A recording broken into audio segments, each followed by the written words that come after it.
Hello, everybody. Welcome to Irongeek Cast number 135. Old enough to vote. How's everybody doing this evening? Doing all right. Cannot complain other than recovering from an extended hangover. I'm feeling great. It's Derbycon was Wednesday. I had the Derbycon blues, but now I'm fresh and new. Yep.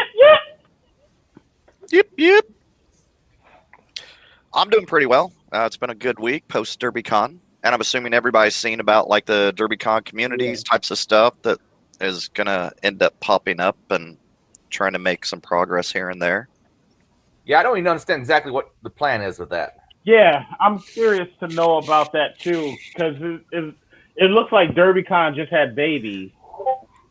Kind of, but there's actually a small PowerPoint out there even for it that Dave posted that was it still has to be community and family oriented. There has to be like kid centric, like have a kind of a kid to bring kids Friendly. up in hacking, and then Yeah.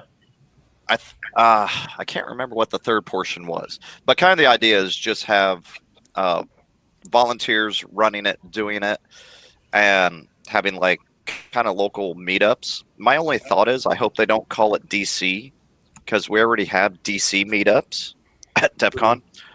That's confusing to me. Since the kid-centric part is really confusing to me. Has it ever been associated with Derbycon? Really? Only a little bit. We did get the admission to, I think, was it 15 and under? Yeah, all kids. I think 15 and under got free admission, and yeah, it's always been more family focused and centric.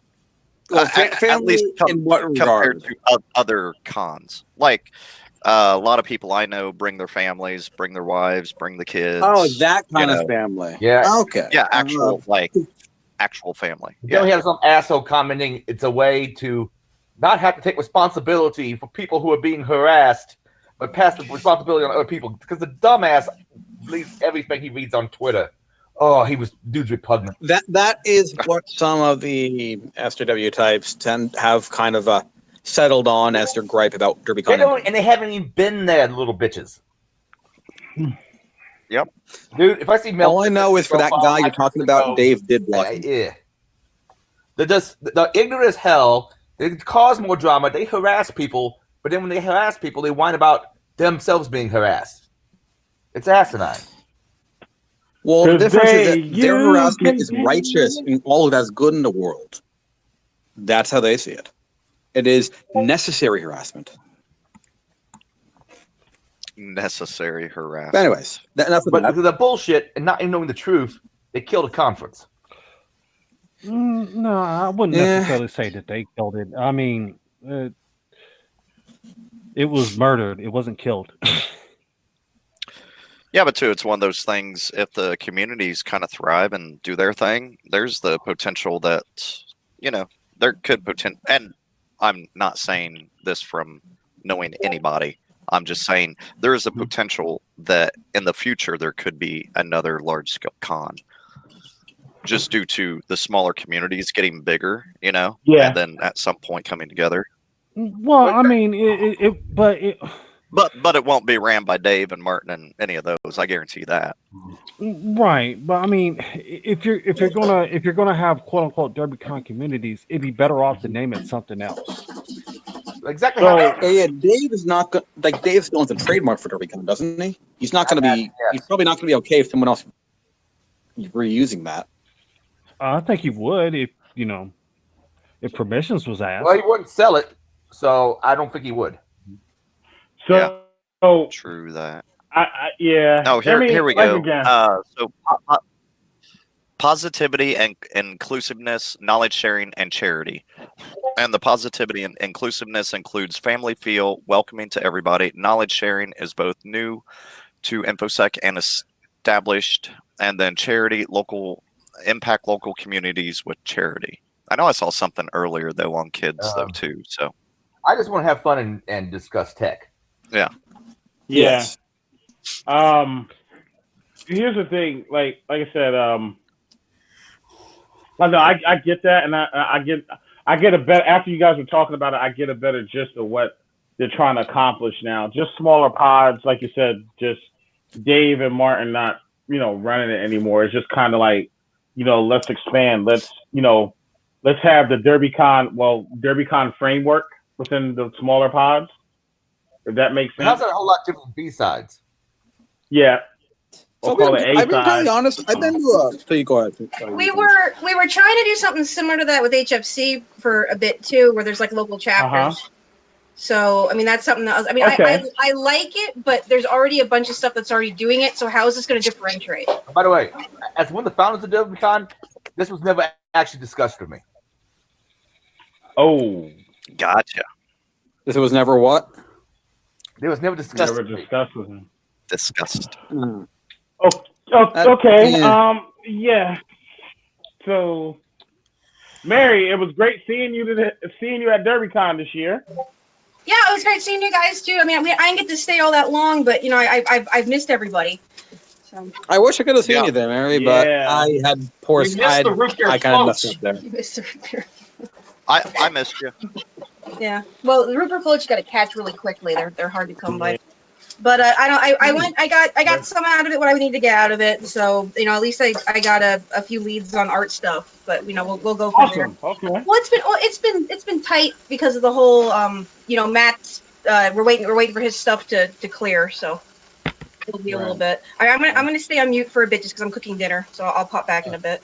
Oh, Frank's asking if we can hear him, but I haven't heard him say anything, so I'm assuming. Hey. But I had a monumental Monday as well. I just wanted to point out, shout out to Nova Hackers.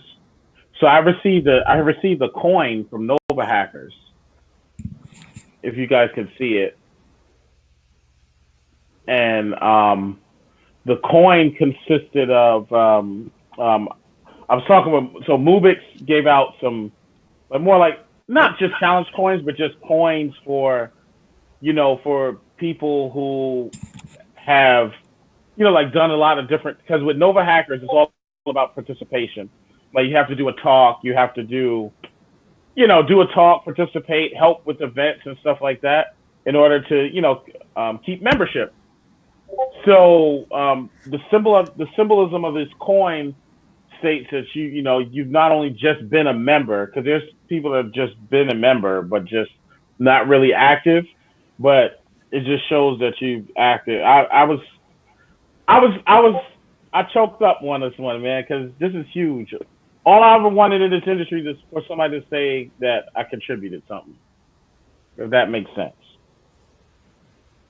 Oh, you have, man. Hey, Charles, you have contributed something. But I just. But I get it. I just wanted to. Yeah. It's fucking awesome, man. That was. Hey, can you guys hear me now? We can hear you now. Yes. Awesome. Just talking to myself. For Yeah, but 20 minutes. that was. But that was huge for me. That besides coming off the high of Derbycon, this even added more to it. So. Yeah, that's cool. Yeah. And after about a year of promising it to you, I finally got you that damn keyboard. I was so man. Oh, I'm ordering a converter this week for that. So that's gonna be like my keyboard for my other desktop. So I got a new my case finally came when I came yesterday. I got another crystal case because I'm building the password cracking rig. So that's the next step. I've been spending a lot of time, like I said, learning Windows hacking. My talk last night at Nova Hackers was hacking Windows with no money down. So just for those who wanted to get started in learning how to attack Active Directory from a red teamer's perspective and pen testing perspective, all in general. A lot of my talk helped out when I went to Marcelo. I think his name is Marcelo. Talk on Silent Trinity. It was the talk on red teaming on 9000 at Derbycon. So that really put a lot of things in perspective for what I was trying to learn when it came to like hacking Windows and everything. So definitely got some good advice from there, and met Harmjoy for the first time ever. I didn't even know what Harmjoy looked like. So that was huge.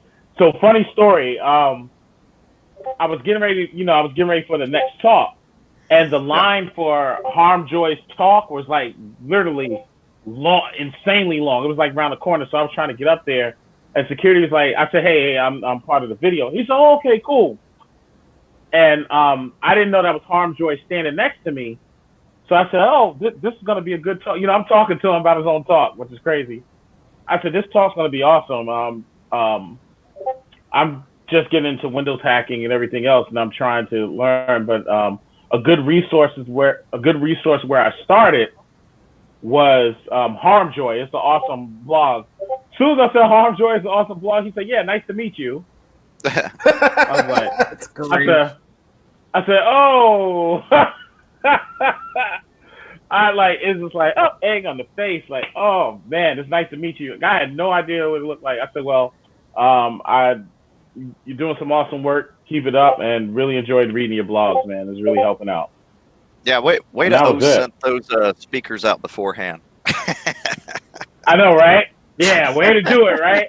Yeah, you got to check out this new blog.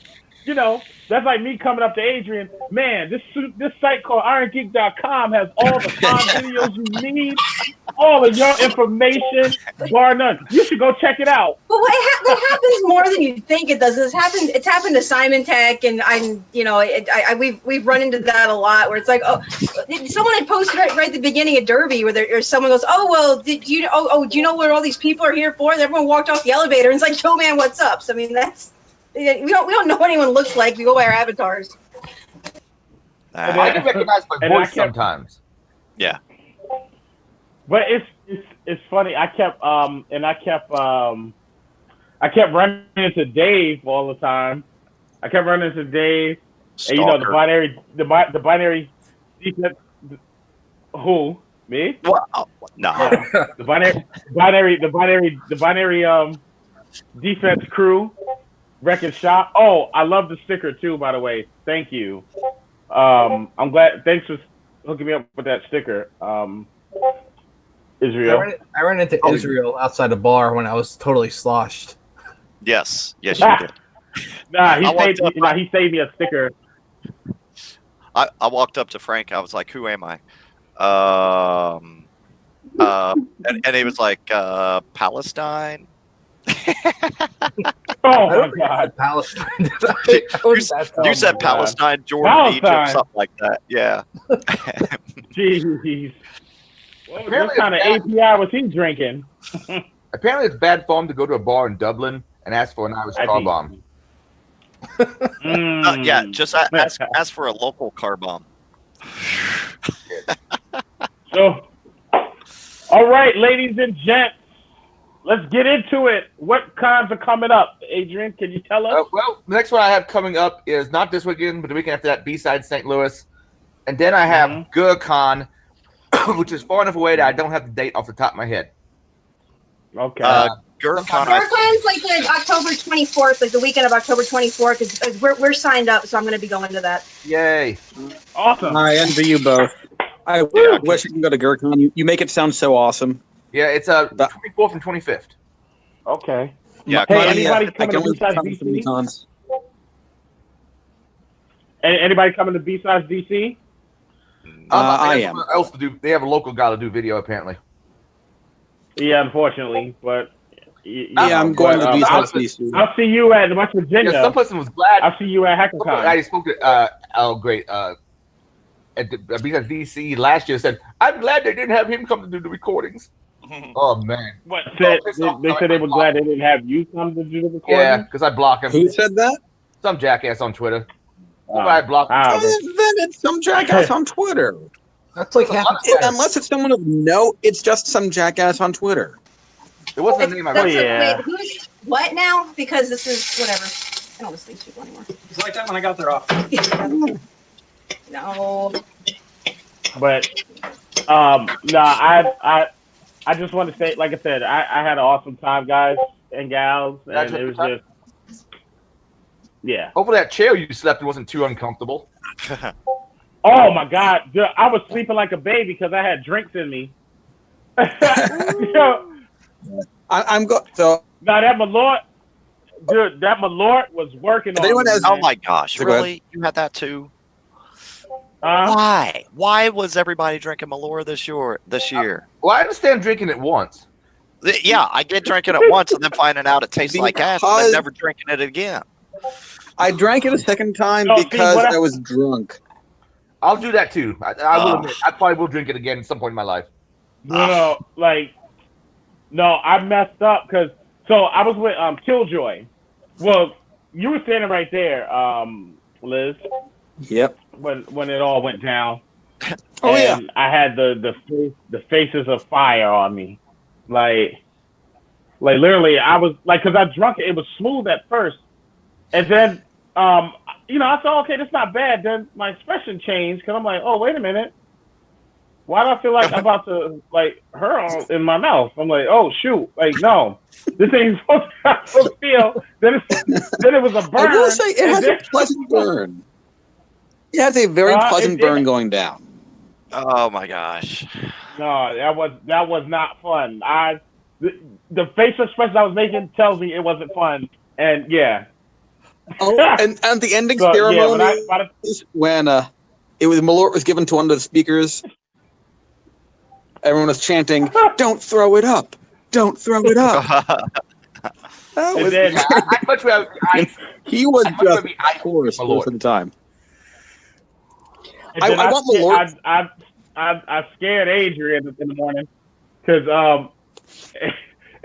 Adrian, I thought you was gonna holler out because I need I a was trying to bottle of wake him up, Malort. but no, Why'd you think I was going to yell out?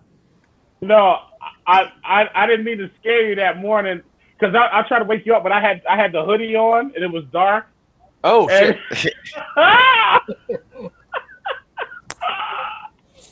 yeah, I woke up. I was like, "Oh shoot, it's early," because it was like 7:30 almost. Oh And yeah, I was like, I we gotta had get my downstairs. ass up. I think I missed my first alarm. So he was asleep, right? I said, Adrian, wake up. He said, oh. Like, and I had the hood on, but it did look crazy. I was like, oh man. That's okay, man. I need to be up. Yeah, but we got up, but yeah, but Most of the video turned out pretty well, but track 2, the audio is like total shit most of the days, and yeah. issue. Besides that, things turned out pretty well. Oh yeah. Oh, yeah. I just one of the talks of track 3 was a little bit dim for the first third of it. Yeah, but let's face facts. Most of us speakers aren't that pretty, so it's okay. Yeah. I ran into Adrian at the con, and I'm like, "Hey, dude, what's up?" And he just hands me a drink token. I'm like, "Oh, okay, I'll take it." That one, Hey, your drink token got me shit faced, Adrian. Just the one drink token? The one where I asked for a Moscow Mule, and he gave me one in a small cup that had 3 shots rum, 2 shots vodka, and 1 shot ginger beer. I didn't realize they were making them that powerful. Crap. Yeah, that got me started for the night. Then I got so sad I missed out on this. a second shot. and Malort. then, Mary, one you should have been there at the Trevor Memorial. You would have had fun. I wanted to be, but we couldn't justify the expense to stay for too long, and we had to get back to the farm, so we have food. Yeah, well, we did what we could do, and we headed home. And then I sent Mac back down on Sunday, but I didn't badges this LobbyCon. Yeah, I loaned some badges out, but Yeah, I saw Matt and Tilly there. Tilly ended up being very bored at the closing ceremony, so she left it midway. Yeah. So one company. Any of you going to be? You go ahead. Any of you going to be at PumpCon in October? I don't. no. why is my work address? What? my work address, which we're not going to say what that is yet, it's getting emails about a blockchain event, and I don't think I've signed up for any kind of mailing lists on this damn account. I guarantee you've already been signed up, or actually, if you still have a sign on from the last time, it's still there because I can tell you stories. All right, never mind. We'll talk later. Yeah. Anyone in Philadelphia or near Philadelphia, come to PumpCon in October. So, can we get into some? Oh, go ahead. I'm sorry. And if you are planning on hitting Wild West Hacking Fest, I should be there. It's the same time as GurCon, so, but my wife is due a couple weeks after that, and we shall see if I'm actually make it to Wild West. So, and once again, I'm just gonna say congratulations, and I'm super happy for you guys. Woo! And Charles is working on his second. Congratulations. Well, we gotta hit replacement rate for the cast, so that means you two both have to have 2 more because apparently I'm not going to have any. Exactly. Oh, See, Charles, come on, get on it. What did they say the average American family has? Well, actually, surely that's gone down. It used to be. Depends on what country you live in. Well, yeah, I'm thinking. Well, America. I'm just trying to get out of this. I think it's like 2.2, 2.3, somewhere in there. Yeah. But that's actually replacement rate. That's not actually what we're reaching, that's my understanding. No, we were still at replacement rate. Europe was at like 1.8, so Europe was declining in population. But there's been enough immigrants that they've stabilized, just probably Japan not how they want. My understanding Japan is a different issue where they don't let in nearly as many immigrants, and they're actually all on the decline population-wise. Yeah. Last I heard. Yeah. It's been Infosec completely though. Let's get into the show notes as we keep being reminded. Yeah. Okay. Breach report. First up, we got ransomware cyber attack strikes Montgomery County School District. So Montgomery County is in Pennsylvania, I believe. Yep. Yes. Yep. So students return to class.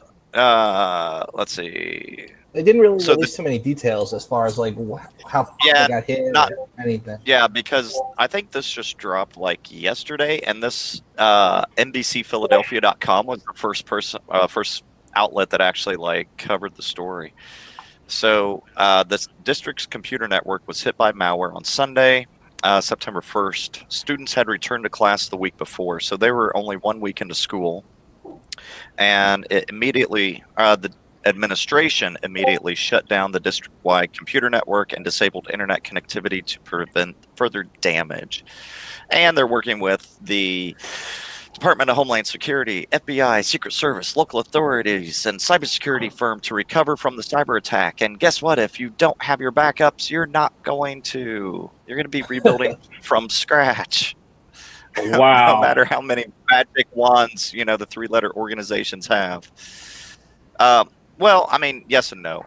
Unless it is, like a Grand Crab, like, one of these more famous malware families that kind of the decryption keys are out there for. But if it is one like what hit Texas and numerous others recently, there's currently no decryption keys for them. Well, but you gotta give those Texas cities props because they did not cave. They simply reverted to backups and recovered what they could because they did have backups. Right. A lot of the times we see these school systems not having adequate backups. At least, within the last 6 months to a year. But yeah, we shall see. And if the schools stop paying the ransoms and the cities stop paying the ransoms, guess who they're going to stop going after? Because taxpayers are ultimately the ones who's paying out a lot of this. And insurance companies. It's a lot easier to say, stop paying the ransoms and the problem will stop. But when it's all your responsibility, it's a lot harder to say, I'm just going to go ahead and say, you, people who are under my direct responsibility, are screwed so we can save other people from this problem.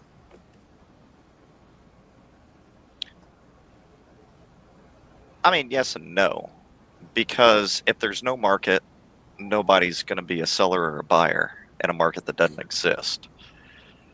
So Right, and then This comes the also law. reminds me of the prisoners dilemma.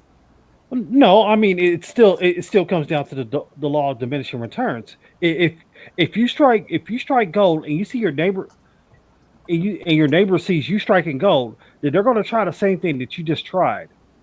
But if they see you come up with nothing and end up in cuffs behind it, they're less likely to not want to try it.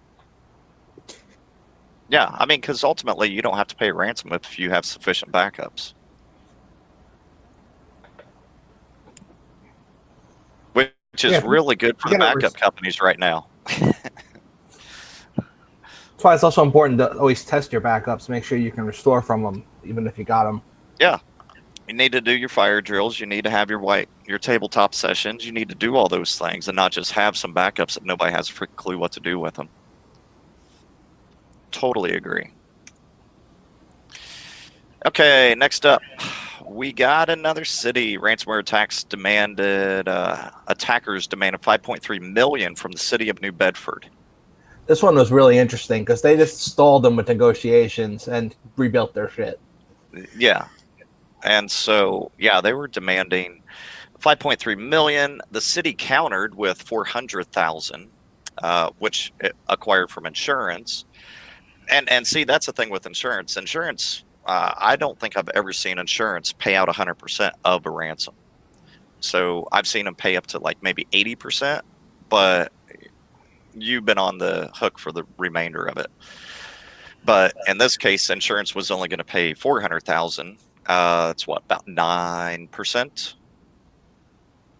Yeah, about 9%. So, yeah, and this one was just about a week ago. But they were able to recover 911 systems, the public schools, wastewater treatment plants, as well as trash and recycling services. Well, trash and recycling wasn't affected. They probably have one computer system. And it temporarily disabled the financial management system along with several computers used by the fire department for administrative purposes. So, sounds like they were able to get 911 services back up, emergency services back up pretty quick. But, oh, and this was Ruck. So we've seen Ruck all over the place for the last few months. Okay, let's see. We got another ransomware. And this is apparently Krebs was talking about it at some point. Wait, who was this? Me? No, who threw this one on here? The MSP who had ransomware? Was that you, Frank? Frank, are you muted? Hello? How about now? There. Yep, we can All right, hear you. sorry about that. So this MSP guy was on vacation with his family. It was like a one-man shop. He had a whole bunch of clients, and they all start getting hit with ransomware one after another. He's desperately calling everybody he works with, telling them shut your computers down, and he just totally got owned. And that's pretty much the story. And so the MSP, I'm assuming they were doing like patching, stuff like that, and probably had direct access into their clients' systems Yeah. to install software packages and all kinds of other things. That's what it seems like. I mean, they had direct access into the systems, but it doesn't go into too much detail as to whether or not they were up to date on patches and everything. Yeah, that's Probably not. that is definitely interesting. MSP is one that does. Oh, okay. Blah blah blah. Use it. Yeah, because they even say here, and that could be an interesting zone. So you remember NoPeta? That was kind of a not exact but similar attack method. I mean, it's still a third party. It was the accounting software, and then they used a software update for the accounting software to start the spread of NoPeta, and then. But you could do the same thing if you were to get a fish into a MSP's, say, Outlook, and get a automatic email to go out from there that then goes to all the clients and they open it, and that's got the malware on it. Quite a few different vectors that you can take in there. Yeah. Yep. Fun. Okay, next up, we have ransomware attack on Utah clinic affects 320,000 people. This one just dropped about an hour and a half ago. So I was like, man, I guess I might as well add that to the show notes. People are starting to like it on Twitter. So the ransomware blitz against healthcare sector continues. 320,000 patients, making it one of the largest breaches of its kind this year, at least in healthcare. Family Medical, they have 10 sites in Utah. Let's see, what else? It's so fresh, we may not have a lot of information in here. They're consulting with Synergist Tech, which I haven't heard of. And ransomware attack, primers, temporary unable. As a result, Premier was temporarily unable to access data from certain systems within its organization, which sounds like it didn't hit all the systems, which is good. And do you guys say anything about backups? Nope.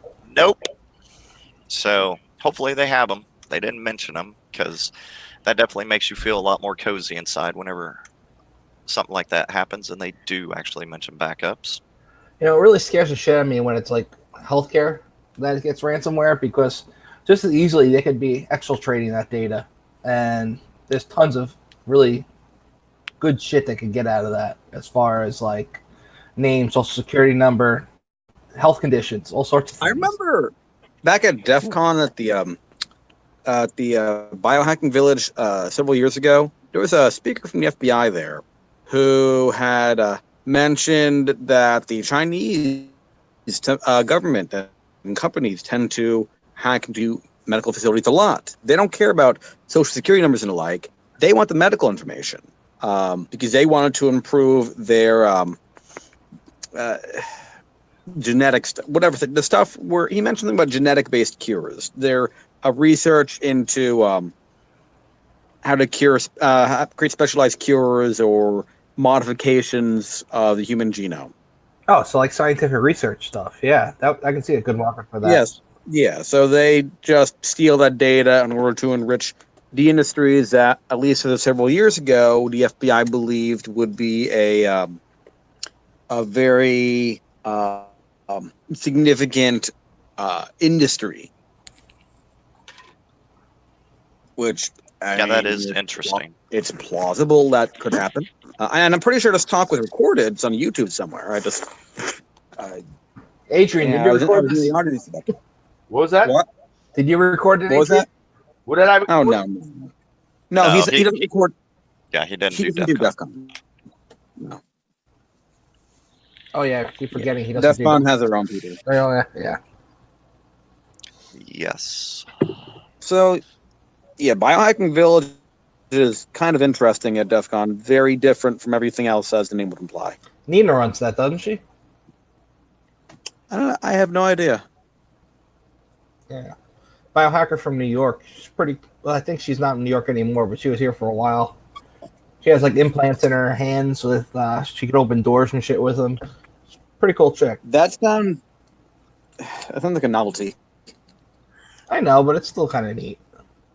Yeah, but I read stories about someone who gets like one of those RFID implants or magnet implants, and privacy concerns aside, I hear stories about after 5 or 6 years, the RFID chip something gets damaged, doesn't really work anymore, or the magnet loses some of the magnetism, whatever, and stops tugging whenever something magnetic's nearby. Well, just like our Easy Passes, that's all passive chips, and you have to replace them every couple of years. So. And the thought of having a chip that's put into me that after a few years is just going to be a useless piece of junk embedded in my skin I just doesn't really feel comfortable with that. Yeah, there was a company, I think in Wisconsin here about 2 or 3 months ago, where if their employees got an RFID chip, it retained bioinformation about them, so they could offer their employees lower insurance rates. I think that's what it was. But yeah, Not just especially no, but whenever, fuck no. yeah, even whenever it goes to like company level, oh hell no. Okay, I quit. No, I'm not putting up with that crap. Yeah, so Israel, we have concerns. Around 2:30 a.m., you consume some alcoholic beverages. Yeah, Would you like? I plead the fifth. No. Your chip reported in that you was consuming alcoholic beverages around 2:35 a.m. Well, Until unfortunately, I was consuming them before that, and I don't remember 2:30 a.m. unless the piece of equipment enhances my lifespan or gives me increased physical strength for perception, I don't plan on adding any particular electronic devices to my body. Isn't Elon Musk making some kind of like neural link thing where he's supposed to be able to directly interface with your brain? Nah, it's all pipe dreams, man. He just comes up. He thinks he comes up with good ideas, but he's really just reinventing the wheel most of the time. Yeah, any of the neural-based things, I have not seen those actually go into the brain. It's all sensors on the outside of the brain that picks up the, I don't know, brainwave, whatever makes it that far out. Elon Musk thing had them Well- he did them about a few months ago was going into the brain. There Oh, actually really? was a few years ago. They actually had a cybernetic eye. It attached to the outside of your head, but it actually was wired directly into your optic nerve, I believe, and it would actually transmit vision. It works for people who actually had no sight, and it actually worked fairly well. Huh. They also have bone conduction headphones where you can it literally pipe sound directly into your ear without you hearing it through your Well- ear. It's like right into the bones. Through They do that with cochlear implants, so or some hearing aids as well, where it's actually embedded into your head, but the actual outside device is actually just a little magnetically attached to a port in the side of your head to make it low profile. Yeah, I was talking to somebody. I can't remember who it was though, who actually had those headphones that they hit the bone right there. And what it does, it still vibrates the eardrum, and so you still hear the sound, but there's really no sound. It's just still the vibrations are, perfected. And whoever that was that I was talking to said that was their favorite thing that they ever lost, and they're planning on getting more or another set. It was pretty interesting though. Well, I want to know the important question for us all is if we ever get actual neural connections in the brain where you can basically send imagery and so forth, what would it mean for porn? Everything's about porn. Means a lot of people will never leave their houses again, and Wally probably will exist once the people are up on the spaceship.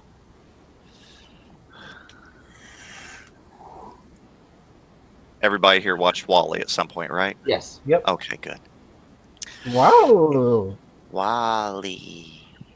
Okay, next up, Circle CI data breach exposed customer GitHub and Bitbucket login. So the information, they were informed, the company was informed of the breach. That's never what you want to hear, that they were informed on August 31st, but affected customers who accessed the platform started, the breach started apparently June 30th. The information... They claim nothing got out. How do you have a breach if nothing got out? Well, yeah, it depends on what they're defining as nothing. The information compromise included usernames and email addresses associated with GitHub, Bitbucket, and IP addresses and user agent strings. Additionally, organization name, repository URLs and names, branch names, and repository owners may have been accessed. So even though it's not hash passwords, source code necessarily, you still have user agent strings, which could potentially be used maliciously.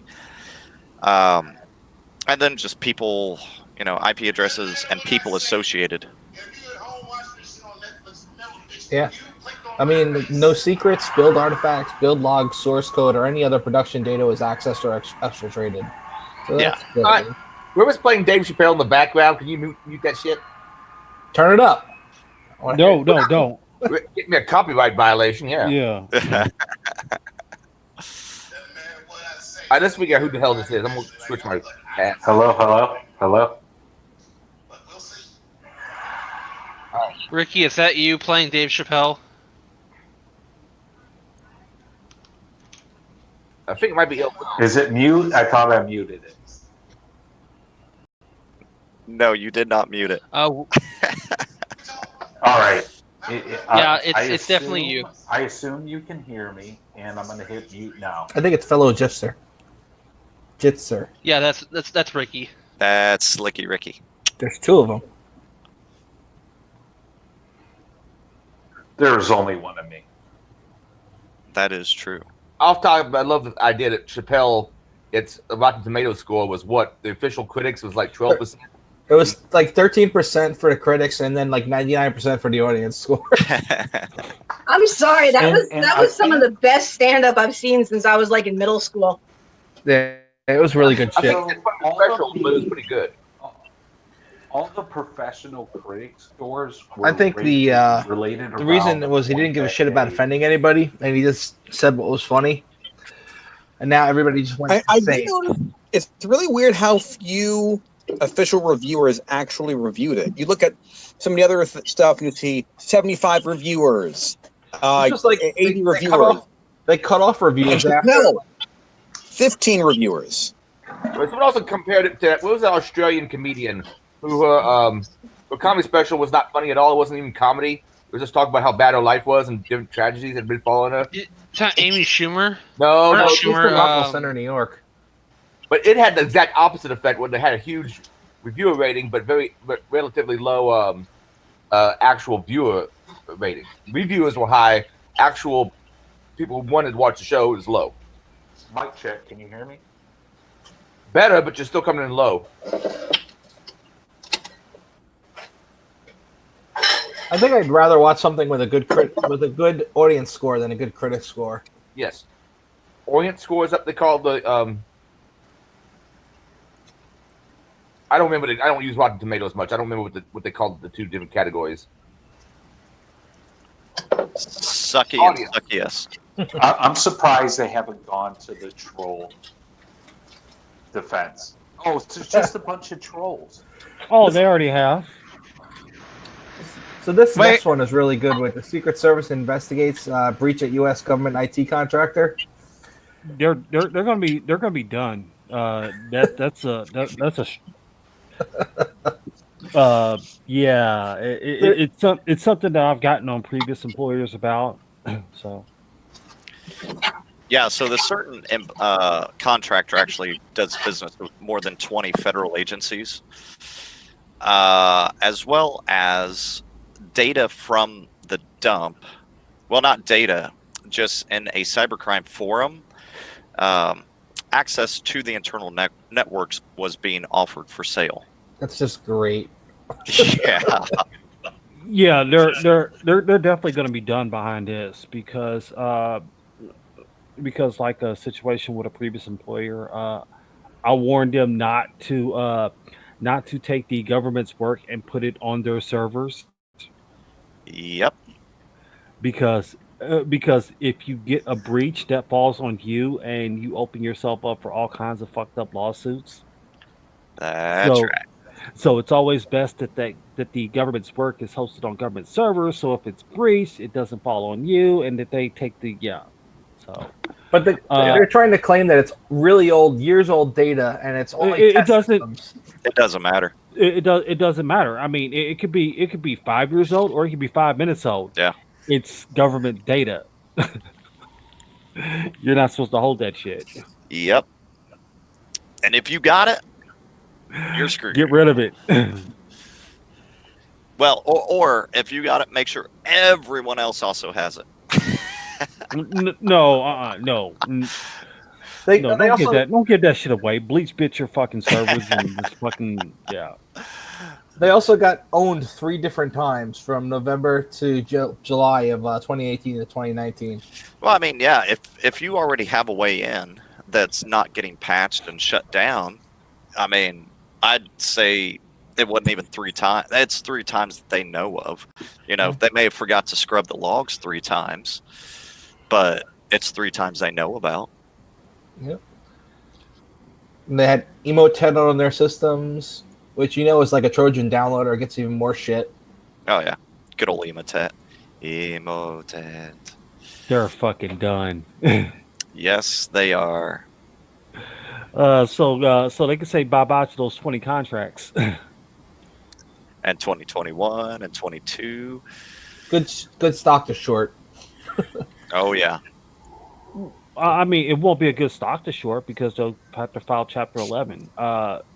The good thing about that contractor is that the employees that work for those different contracts, they'll continue on under a different name because somebody else will pick that up. So it'll probably be a huge cash grab for whoever else. Kellogg Brown and Root. Oh, I do want to point out it's Palindrome week. So the dates are the same forward and backward. Pretty fun. Oh, shit. I did not realize that. Yeah.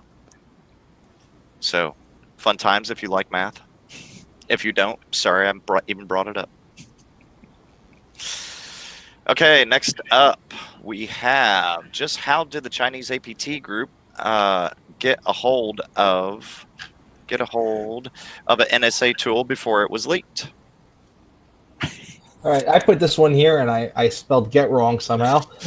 But all right, so there's this tool, App3, somehow got a hold of it, and like, how the hell did this happen? They figure what they are telling us now is that they were able to reverse engineer it from a PCAP, essentially. Whether or not that's true, we have no way of verifying, but it is a pretty cool way of reverse engineering a tool if you essentially one of your systems is owned and you have a PCAP of it getting owned, being able to pull that data out and reconstruct it. And to like it actually getting done via the PCAP, that's currently being theorized, right? Because that's checkpoint, because it's being theorized. It's like, but it is an interesting methodology because. Yeah. Essentially, we owned them with a 0 day and they stole it. Yeah, and nobody wants to say, hey, we're in their systems and they're in our systems. Pretty much. Yeah. Which is most likely what it was. And LOL is asking, Adrian, did you hear about the Kiwi Farms leak? Oh, no, I did not. I know of Kiwi Farms, though. I hadn't heard about the leak. What was it? The user databases or what was it?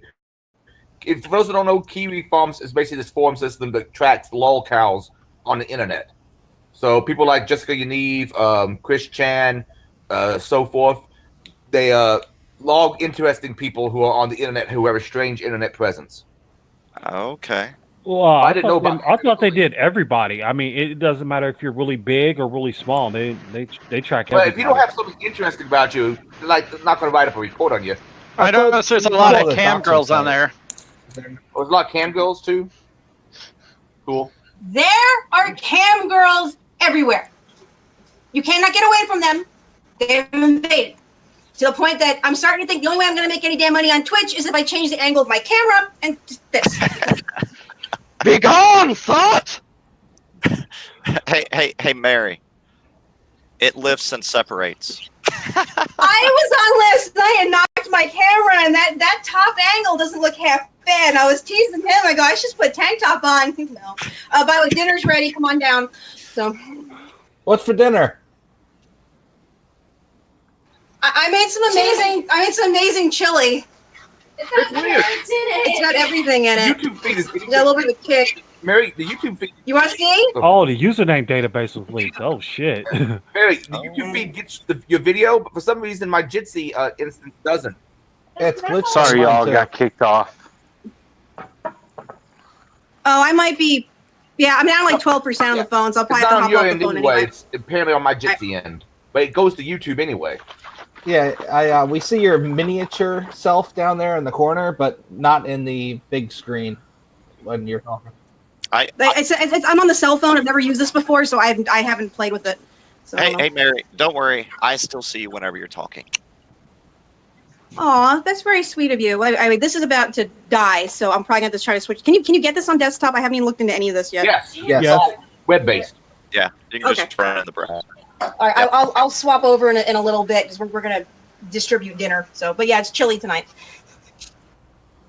And also, if you guys notice that you don't see the people changing, if you're running on desktop, just go click their icon, their tile or whatever on the right, and that should take it off of just that one individual that you're watching. Yeah, but YouTube itself seems to play by different rules as to what it's showing. It's Like what I completely see random. is not what YouTube shows necessarily. Could be. This is still the best solution I've seen. There are a whole number of people outside of Google Hangouts, but unfortunately, they killed Google Hangouts because they're assholes.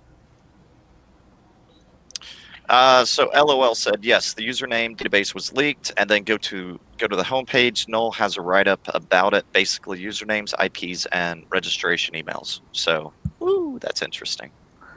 So just want to get a mic check in here. Mic check and camera check. Got Is a it all mic good? check, We can hear your mic. and I don't have a camera yet. So, I haven't confirmed chili check. hey, Confirmed chili check? yeah, some awesome chili apparently. Beef Some chili. Party? There will be. Does it have beans? Yeah, does it have beans? Yes! Then it's not Did you chili. put It's bacon? not chili. Wait. I missed this argument.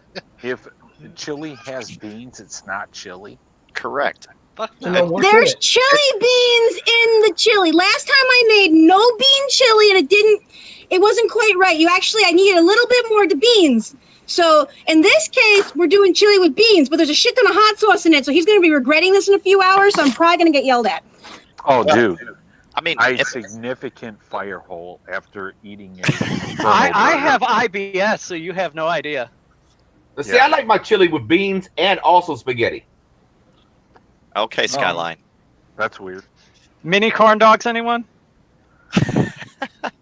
You like your chili with mini Do corn we have dogs? anybody from KC or from Texas to confirm whether or not beans?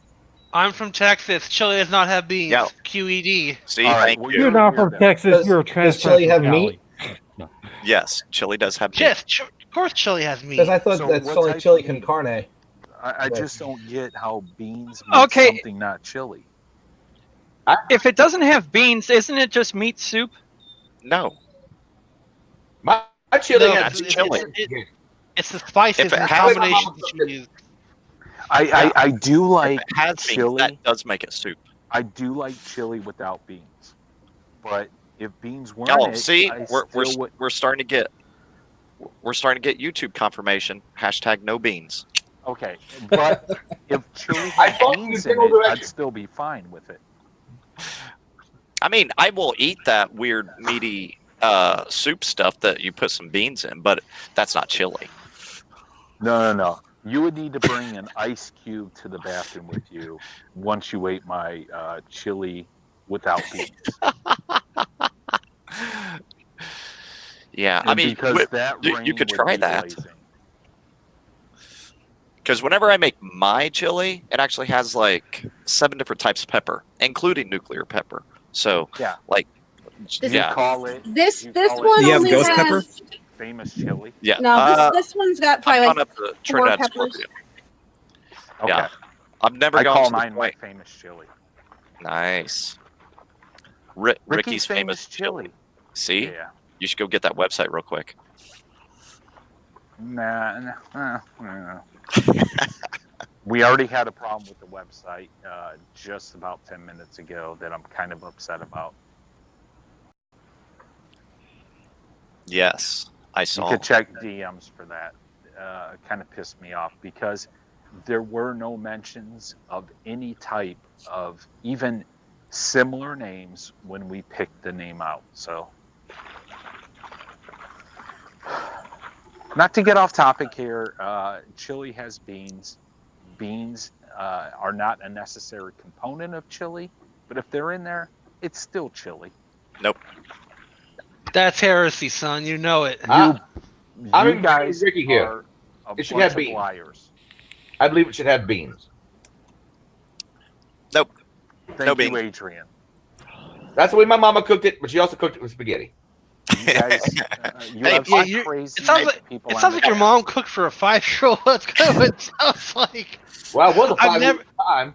I've never heard of chili with spaghetti. I mean, chili of macaroni, like chili mac, yeah, sure, but not spaghetti. I see nothing Skyline wrong chili. with this. I think That's I what would have. the guy- No, I no, think I not- would have fought you all. not at spaghetti. Derbycon. Not spaghetti. You don't put spaghetti in. I stretched it with the beans just because I went to a pour this week. But no, We're doing spaghetti next seems time. to have lost all audio. Spilly and meat sauce. I mean, Whoever said they feel they lost. Oh, never mind. I think it was. I got As long as the family doesn't put the neighbors in it, it's okay. Exactly. no teabagging a with la, chili. a la Burbs style. You remember Burbs? Oh yes, I do. Yeah. You remember Texas Chainsaw Massacre Part 2? Oh yeah. Ooh, hey, who wants to Oh, come down dude, here for a Halloween was party? We'll do awesome. chili. We'll do chili Halloween party. We'll do Hackers on the Fall. I'll do that. Oh, Do a harvest festival.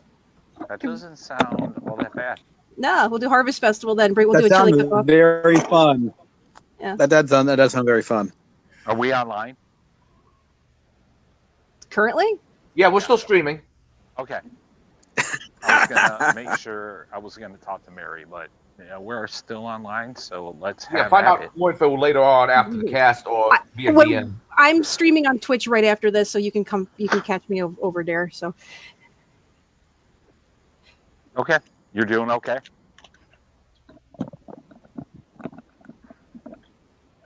we're getting by. Okay. So we'll Good. we'll. That's all we need to leave it. Great. Wow. Love you, Mary. Awkward best. silence. I leave for a minute and come back. Okay. What do we got up next? Israel needs to pay me a visit. Oh my. Eventually. Oh my. Give me 1 minute. I gotta get these up here real quick.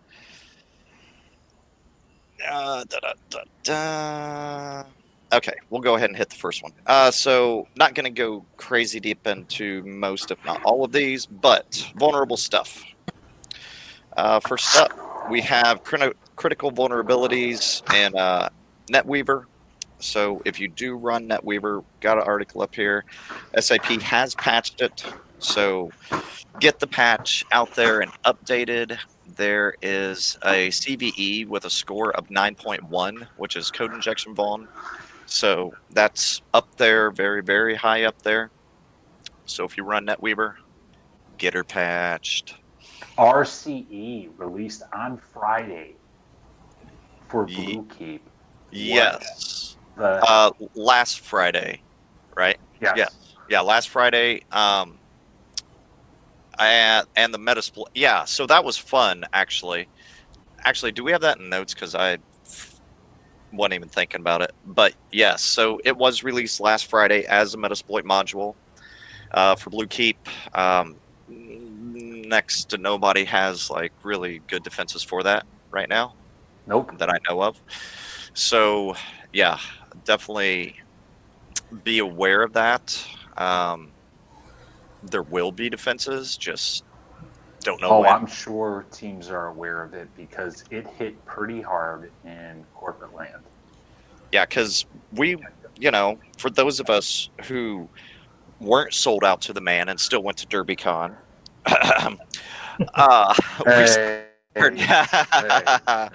we started seeing chatter about it.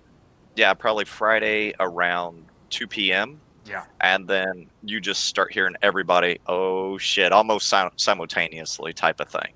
I got a DM that says, prepare your anus. The RCE for Blue Keep is about to be deployed. Well, they had the DOS module there originally, and then somebody just reverse engineered the DOS module, was able to do jump ESP and like fucking get it to work with RCE. Yeah, and make it available for all the script kiddies. So, Yeah. But somebody had actually put a guide up there on how to do it. It was not that hard to do. To just change it from DOS module to corporate decided, not my corp, but a lot of corporations decided we're not going to patch it yet because there's no available mass-produced exploit. Are you kidding me? So you're just that's the wrong fucking answer.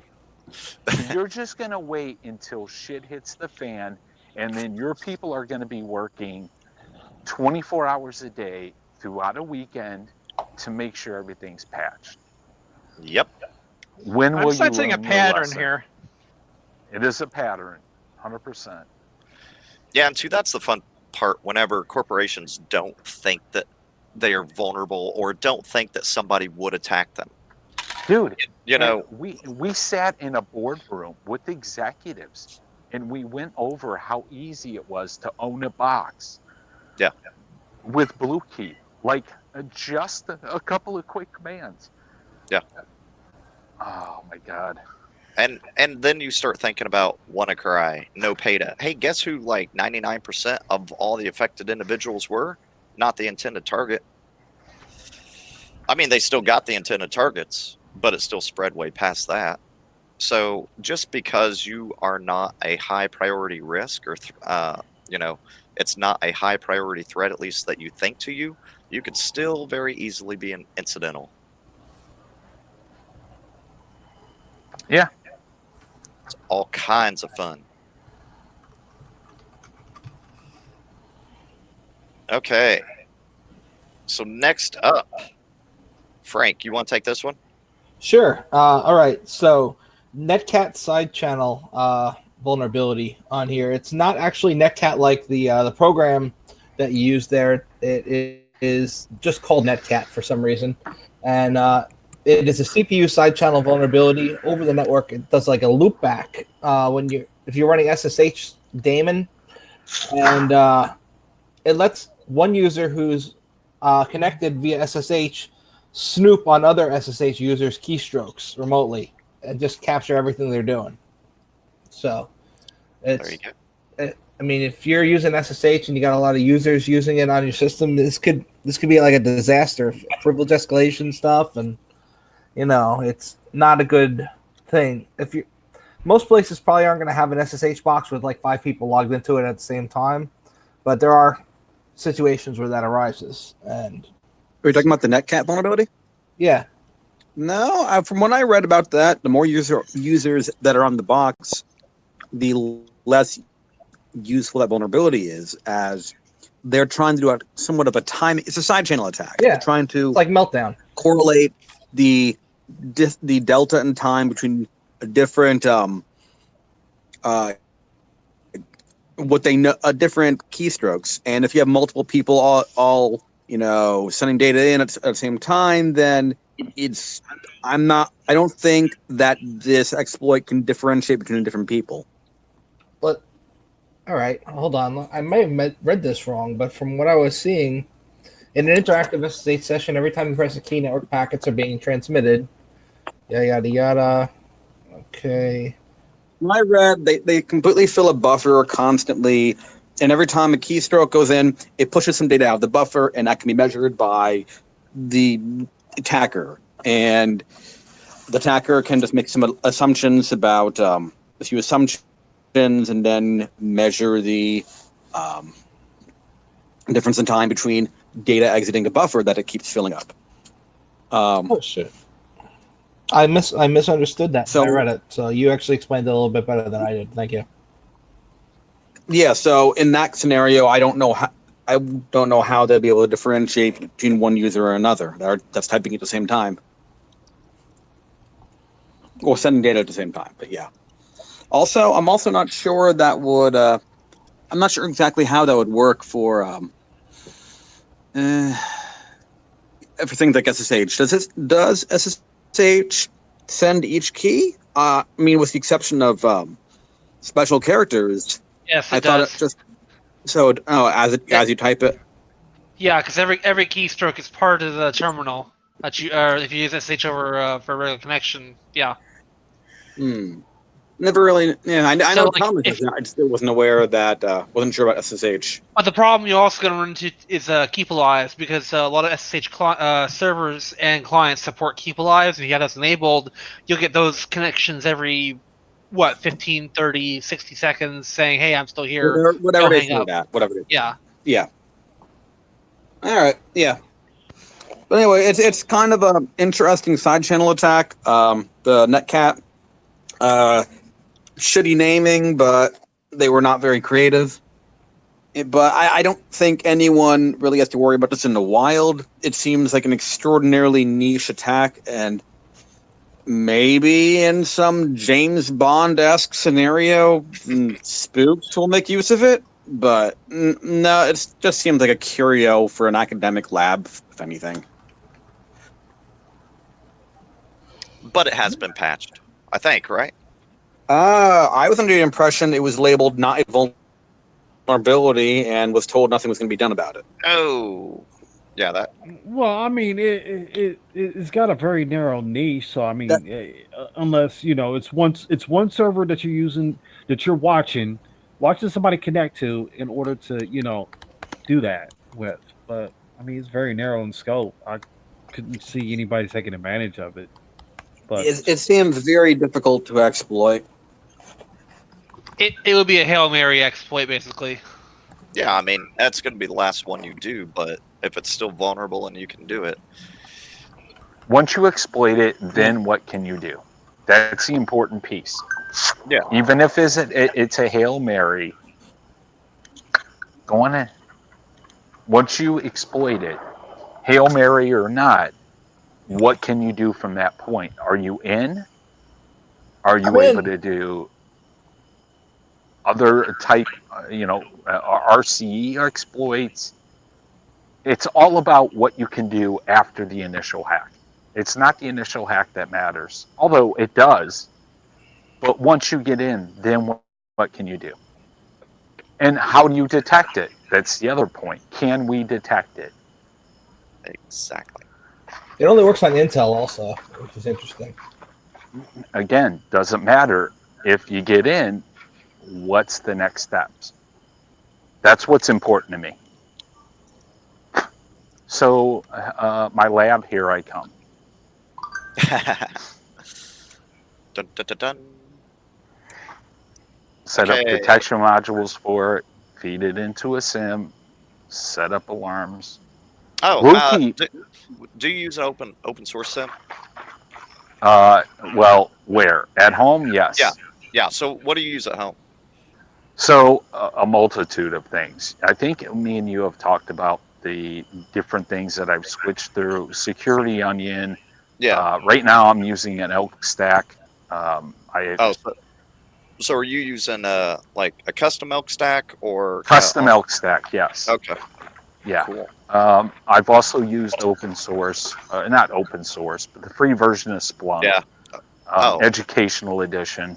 Did you get the dev license? I got a dev license, yes. But it still doesn't allow a ton of data. It's 10 gigs as opposed to 500 meg.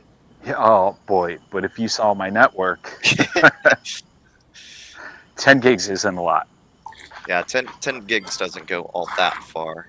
Well, yeah. I mean, you can maybe get like 2 days worth of data. Yeah. And then I've got to dump it off into some archive that I can, check up later, but Have you played around with Security Onion at all? Yeah, we were just talking about that early in my career. Yes. I just wanted to get into a little bit more, I don't know, kind of more advanced things. Security Onion is great. I'm not going to diss it at all, but this is, I don't know, 7-10 years ago that I messed with it. So, it got kind of old, and I like to switch up fairly quickly. I get used to a product, and I'm like, okay, I know this. I want to move on to a different sim, different What's version, your different opinion on Awesome? technology. What's your opinion on Awesome? I don't really have one. Um, On what? On OSIM? Yeah. Or OSM? On Oh, OSIM, okay. yeah. Yeah, I've honestly never messed around with it. I like the commercial product, but and mess with it, but never mess with the open source one. Yeah. Me neither. And like I said, with Onion, just I don't have that much experience with Onion, but my limited experience, I mean, it wasn't a bad one, but I mean, that's all I could really say about it. That's why I It's was one of those- saying I don't have much of an Yeah. opinion on it. If I spent more time Yeah. with it, Maybe. maybe. I like to do group evaluations too. Because I'm playing with my own stuff. I play But my I'm own playing stuff with all the time. tar pits and honey pits. I'm playing with. I've got 3 lines in and out of my house. I've got a line at my grandma's house where I have some things set up there that forwards logs to me. So I've got a lot going on. And when it's just you, you can look over things. Right. Ignore things. This isn't something I want, whatever. I like to do group evaluations. And that's something I want to get more into. Yeah. Because I know for me, so the kick that I've been on, like I said, I've been spending time, like I said, playing with Windows security a lot more. Yeah. Like attacking Active Directory, cover roasting, stuff like that. And I've been really digging this Booleang. I've been playing around with Booleang language. I've not touched that. Yeah. So with Booleang, if you're familiar with Python, then you can do Booleang. Oh, okay. And yeah, so what I've been playing with like Silent Trinity because I'm trying to get better at coming at even though it might not be a red team engagement, it could be just a regular pen test, but I want to come at it from where I'm attacking things where it's more difficult for me to be detected. So when red team engagements do come up, I'm more ready in that mindset because that's what I'm constantly doing. Oh, you're going to get so bored with red team. Well, I mean, so far so good. It's like a new toy. So Windows 16 is one of those things for me. Some of it's on the box, some of it's in the cloud. I really need to strap in and, shudder the thought of me playing with Windows boxes, but it is in the environment. I do really need to focus on it. But it's one of those things where, Windows I never really had an interest in, but I have to look at it. Yeah, and that's the thing for me too. So I've also been looking at. So I also did a comparison analysis today, and then just doing some research on the differences between Active Directory in Windows 2016 and 2019. Have there been any improvements or anything else? And at the moment, I haven't found any improvements. Now, the only thing I did get, which was off of adsecurity.org, which is an awesome site, by the way. They were just saying that there are no new changes when it comes to Active Directory, as far as between 2019 and 2016. But the only thing is that the only thing that's changed is how Active Directory deals with its sizing of the ESE version store. That's changed in 2019. Okay. But that's the only thing because Active Directory usually uses the NT, well, it uses the NTDS database and uses that ESC as its underlining database. So these are this is something I'm talking about from a group project standpoint. Mm-hmm. Security. I'm sorry, I went down the rabbit hole. I was in my little zone. I know, but a security-minded group focus on a specific technology is super helpful. I don't always get that. A lot of times I'm working with sysadmins on, Windows projects, and Right.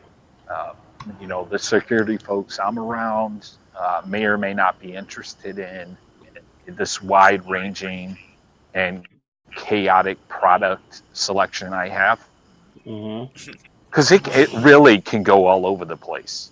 I'm looking at this one day, I pop into this the next day. So you and me think similarly.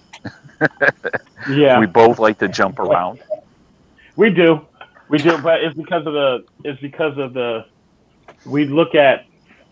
I think we look at it from a standpoint where we look at what's faced in front of us, and we kind of look towards the future. So right now, as we and it's no secret, as we all know, Microsoft has always been a big player, but as time moves on and look into the, into the future and how everything is going, Microsoft's going to be an even bigger player. Whether you hate Windows or hate it or love it. I don't know. I don't know. I think eventually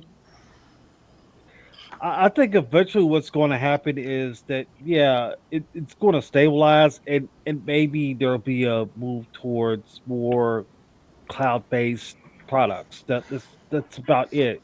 But look at Windows 16. It's like half and half. It's going to be hybrid. And you need hybrid. Like, here's the thing, right? And I think you need a mixture of both. And it's just, and you can tell me if I'm wrong or if I'm looking in the you're wrong direction. Okay, I'm wrong, but I'm looking in the wrong direction.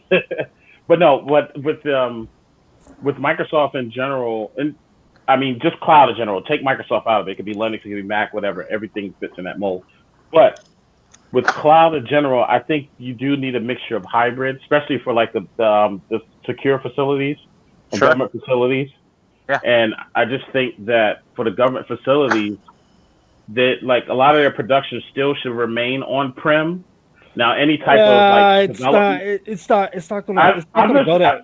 It's not going to go that way. What they're doing now is what I think. He's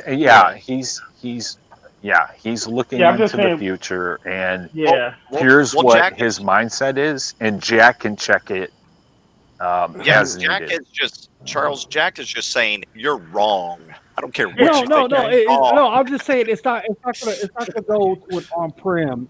What's going to happen is you're going to have at least for the government agency I work for, is that they're going to be these regional clouds, and that they're all going to fail over eventually to one of two areas. Yeah. I'm not going to say which of those two areas they are, but they're going to be West Coast and East Coast. But it's going to be these regional. There's going to be these regional clouds, and that's what the pool was from 2011 till present. What they try to do. Well, we try to do GovCloud. I've been focusing on the pen test classes for Azure, AWS, and all that good stuff. So that's kind of been, when I'm testing and when I have time to test, I'm taking all the courses for that. We'll see how it works out, I signed up for Pen Tester Academy recently. It's not too bad. I heard bad things about the guy who runs it, but from what have seen, he's not too bad. He's pretty good. Who cares about the guy who runs it? What? It's about the knowledge. It's not about the people, right? Right. Exactly. Yes. So for me, I've been just undressing RFCs. So I kind of revisited the Kerberos protocol, reading the RFC on it, and just really, because I'm really digging. Like I said, it's a new toy for me, so I'm really like digging in. I sat most of the day getting reacquainted with Kerberosing and understanding the science behind it, and understand how Kerberos protocol actually functions with TGT and TGS ticketing in general, and golden ticket and silver ticketing.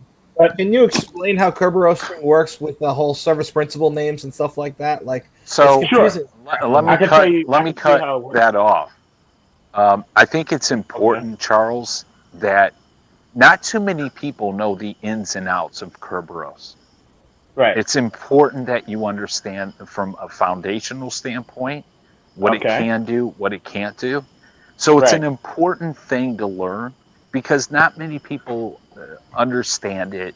They understand what Kerberos does, but they don't understand the background of it, why it became what it became, what it can do, what it can't do. So it's super important that you look at it. Not too many people have, and I'm one of those people who haven't read it inside and out. And that's the thing. Like, and that was the reason for me really like, well, I call it undressing. Really, like undressing some of these protocols and actually revisiting them. Sounds sexual. You have to get intimate with Kerberos. Yes, you do. Intimate with You have to undress it and get intimate. Get deep in bed with it. And check the oil when you can. Yeah, and change the diaper. Pull up the skirt. Guys, when you get intimate with Kerberos, you have to do it doggy style. Oh yeah, you are right. Like Jack Black Well, said, you gotta fuck it gently. Okay. No, I was gonna answer. Now reel this bullshit in, Chuck. Now I was gonna answer Liz's question. Could you tell me about Kerberos?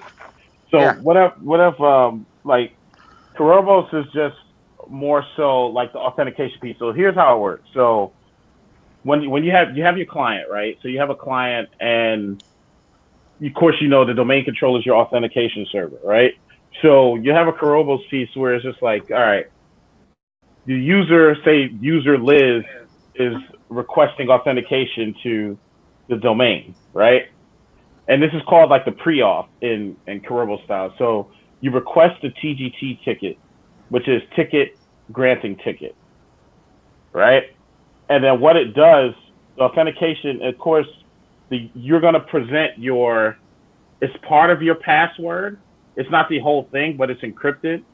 Part of your password that gets sent up to the authentication server, right?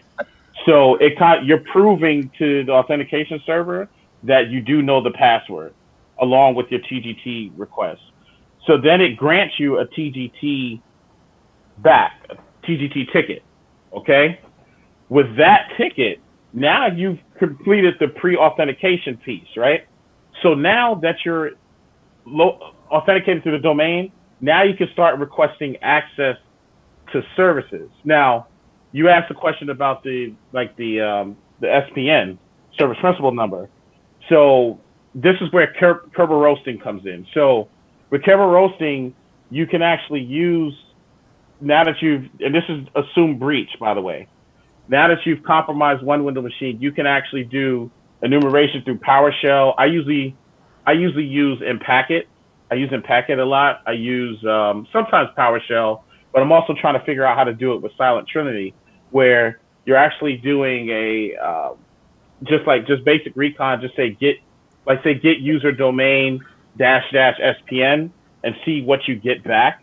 And usually you'll get back an account not only that has an SPN, but also the NTLM hash. And you take that hash and then you crack it offline, of course, in order to be able to gain access to that particular user account. Now, this is where, and this is for another time where you all, this is where all the fun stuff comes in with mapping out attacks using like a Bloodhound, or actually getting the data through SharpHound into Bloodhound, right? But with Kerberos in itself, that's how the attack is done. But again, Kerberos also can do more than just the SCN. You can also request access to different services that are within the Active Directory. So there's another ticket called the Ticket Granting Service, right? TGS, right?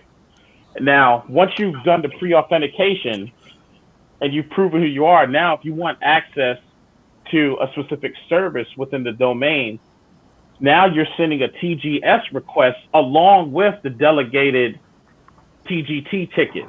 So it proves to the authentication service, it proves to the service that not only have you gotten past the pre-authentication stage, but now you're just requesting access to that particular service. And if that particular service has the proper permission, it will grant you access to it. In a nutshell. I've got some things for you. So, no, go ahead. If I'm missing something, please jump in. No, I'm new to this. no. It's a lot of stuff that needs to be taken offline. Okay. Oh yeah, well definitely. But it's actual techniques and things like that. Okay. To fake But tickets and all that good stuff. But yeah, I was just trying to shorten it, and that's no. You did an awesome job. And then, Charles, what is the remediation for a compromised Kerberos account? That's what I was going to get into, but I thought it'd be too long to wear. Well, I'm just saying the easy. And I'm saying not attack. I'm saying remediation, the easy one. Remediation. Now, that's something that I don't know personally yet. This is something that I'm going to have to look at. And it's just learning. I'm going to understand that. Yeah. Yeah. So, but I do know the not Q&A. Now I want to know the remediation. Yeah. No, so this is good. This is good stuff. It's been a long time since I had to look into this a lot, but you have to actually reset the Kerberos password. I think it is 3 times because there's a certain. Yeah, what is it by default? KRB something or another? Yeah, it's using RC4 encryption. Like 3 times. Yeah, I think it's using RC4. Yes. Encryption. ARC4. ARC4 is the worst. As well as, that doesn't mean that the person's out of your environment, obviously. That just means that they can no longer access the Kerberos account. We cracked an ARC4 domain admin password in less than 10 minutes. Yeah, that sounds about right. See, and now, and just to kind of piggyback off what I was, going to say earlier, now this is where me coming into, so if you just do a straight up Kerberos attack, to get like SCN numbers using PowerShell, and it's a red team engagement, you're gonna get caught most of the time because everybody's looking for that, and a lot of people are looking for that. I'm just saying most of the time, not all the time, but I know. Just in it's an attack that's a lot of. I'm just assuming that a lot of admins and people who are monitoring the networks knows to look for that attack. Yeah. So I'm trying to figure out a way to do Kerberosing using Booleang as opposed to using PowerShell or even C#. Because remember, .NET is just a framework. So all of these languages just plug into that different framework. So how about interception on the way back? What's that? How about interception on the way back? I mean, it's another option too. I mean, these are things that like I said, I'm constantly just thinking about right now. Like I said, this is all a new toy, and I've got plenty to play with. And good. I like your projects, homie. Thank you. You and I are project people, as well as Cappy and Israel. Mm-hmm. So. Yeah, not so much right now with the baby on the way, and yeah. You get busy. Yeah. Get the baby here and comfy get some breathing room, and then I'll be back on it. But yeah, I spent most of the day. Really, I just spent a lot of the day just research and practicing with Silent Trinity. It's different from Cobalt Strike, of course. It is a C2. It uses a team server. It uses beacons and the whole concept. But so if you ever need, I have an attack infrastructure in the web. So on the cloud, and be happy to let you kind of look at it, use it. It's pretty interesting. You have to set up, on the firewall, you have to set up traffic to pass between the two. Okay. So I'm telling you live. I'm interested. I'm trying to learn all I can. Right on. Yeah. So this is. Oh man, this is good stuff. Look at this. The week is rolling, baby. Woo! Hell yeah. I love it. Woo. Hell yeah. That's right. Yes. Okay, let's hit the next thing. Yeah. I had something I wanted to ask Charles, but I don't remember. So let's hit the next one. Charles, why is your hair so short? What? What's that? Charles. I don't know. I didn't ask. I didn't hear him. That was somebody else. Uh-huh. Okay, Charles, next up. That? Oh. Please tell me you don't run Flash Player. If you do, patch it. Dude, I run it all the time on my Windows XP box that's completely unpatched. Bet you do, because it's freaking awesome. And I have a Windows 2000. All your other vulnerable systems. Yeah, I have a Windows 2000 server that in a VM that has Flash. Same one I do all my taxes on. Awesome. I mean, how else are you going to access Newgrounds if you don't have Flash Player? Yeah, exactly right. Does this go for links? I wonder if it's... I'm pretty sure Chrome has Flash Player built in now. It asks you to run it before. Not really. It kind of does, but not really. It's like a Flash plugin player. Can you elaborate on that? I thought Chrome was blocking it. Yeah, I thought you had not to Flash it doesn't Player. block allow it. It doesn't auto-run Flash, but it asks you if you want to run it. Yeah, it's their version of it too, so it's not for Macromedia. It's like their own little hacked version of Flash Player. Just run HTML5 and be done with it. Update your old shitty-ass websites. Thank you. Okay, next up, we have Imperial and Dabman Internet Radio. And the only reason, I've never ever heard of this, but the only reason that I threw this on here is because there is currently a Telnet D and codec vulnerability on it. And there apparently are, shit, where was it? I think it was something like 1 million of these systems out there that touch the open web. And I'm not seeing where the number is, but there was a boatload of these systems out there, and it's a pretty decent write-up. So, and obviously there's going to be CVEs documented on it too. But yeah, just another entry point that not you, because you're a good person, but could be used to get into an environment. Okay. As per usual. Yes. For research purposes. Oh, of course. Always. Yeah. Yes. So Microsoft Patch Tuesday, 20 days and 17 critical vulns. Who threw that one on, Frank? I'm sorry, say that one more time. Microsoft Patch Tuesday? So there were 20 days and 17 critical vulnerabilities patched in this latest Patch Tuesday. Who's Frank? I'm sorry. Frank. I'm out of the loop. Trez. That's Frank the Tank. Okay. All right. So 57 CVEs and we don't have to go like crazy deep into it. Yeah. Don't. Essentially, the big part is 20 days that were in the wild were patched. 2014 and 2015. One was in common log file system and still. So the guy from Tenable who found these vulnerabilities pointed out that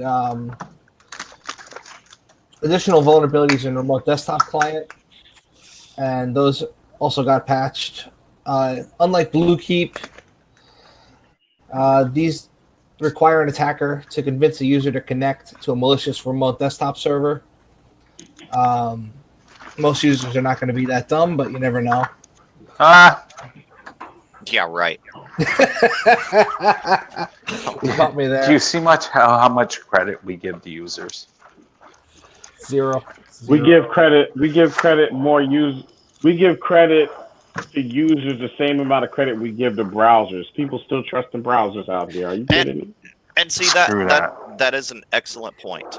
If you think that you can educate your users to the point you will not be breached, you are living in a smoke dream. You should. Good night, Ricky. You should educate your users, but Hey, I'm getting me some ice for a drink. do not expect them to be the first and secondary line of defense. You need to have. I mean, they are a layer in the defense, usually a very poor one, but they are a layer. But you need to have those layers. So they are a pillar in the community. They are the creamy center. No, they're the external layer most of the time. Who, users? Yeah, that let everything straight in, and hopefully you have something else that, I mean, depends on which way we're looking at it, but yes. So both of these 0 days are creamy center. The 0 days are both local privilege escalation stuff. They're not like remote stuff, so it's not that bad. But still be patched because you don't want somebody getting system who shouldn't have it. I mean, but local priv-esc, if you send a fish in and gets priv-esc that then talks out, or mimikatz, or talks out to a remote tunnel or a reverse shell, they got access then. So true. I'm just saying RCE is flat. It's not flat out RCE. It's more priv-esc than that. Correct. Yeah, you actually got to get the user to do something with it. Okay, next up, Bishop Fox finds RCE in popular EMR product. I put that there too.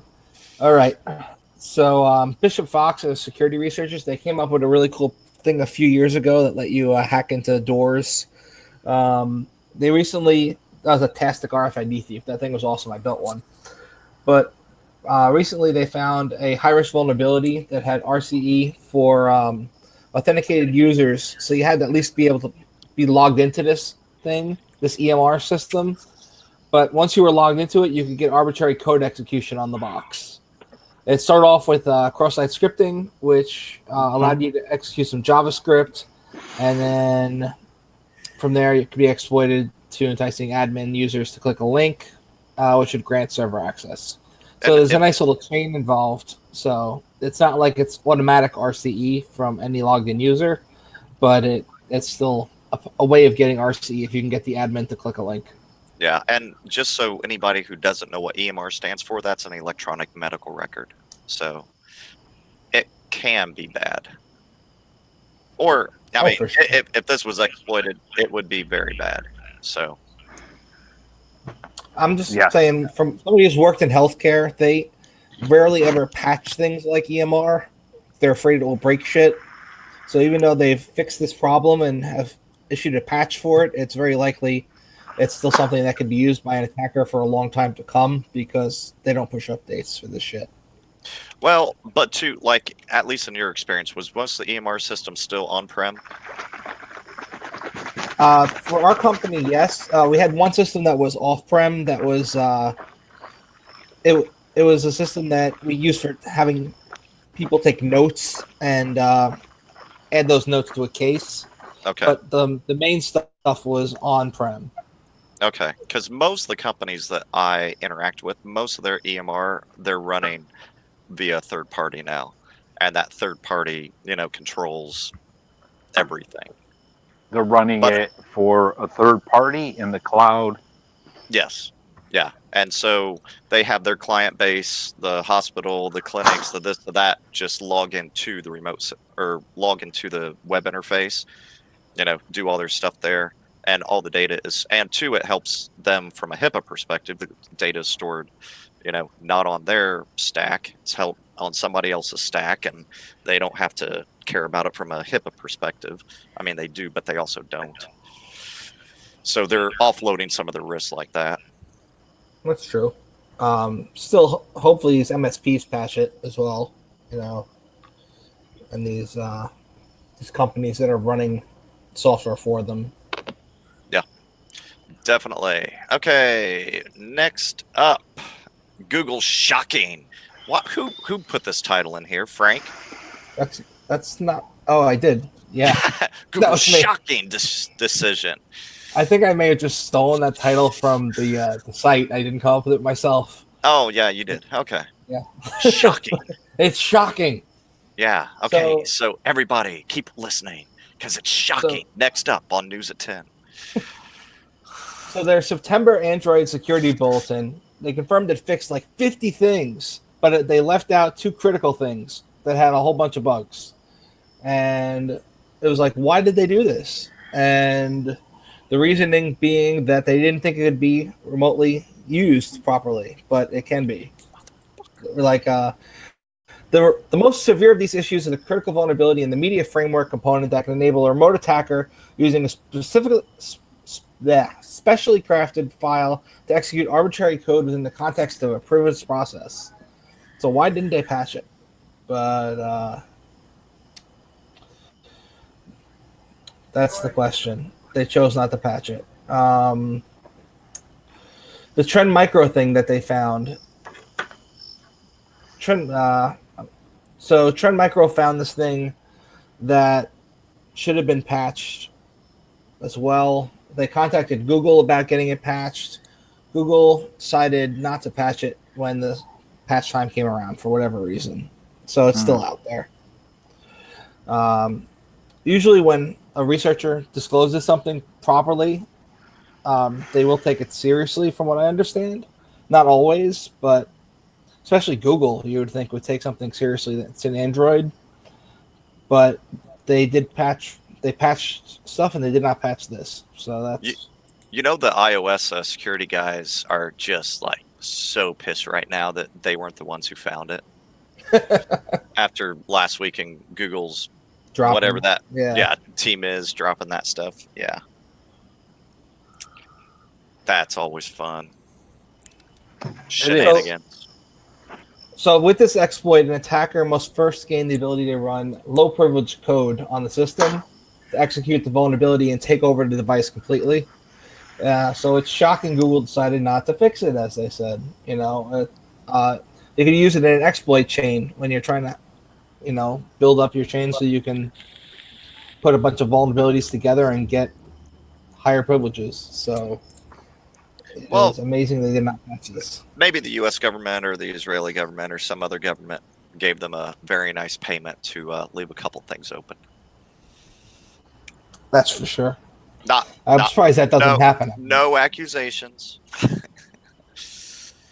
Okay.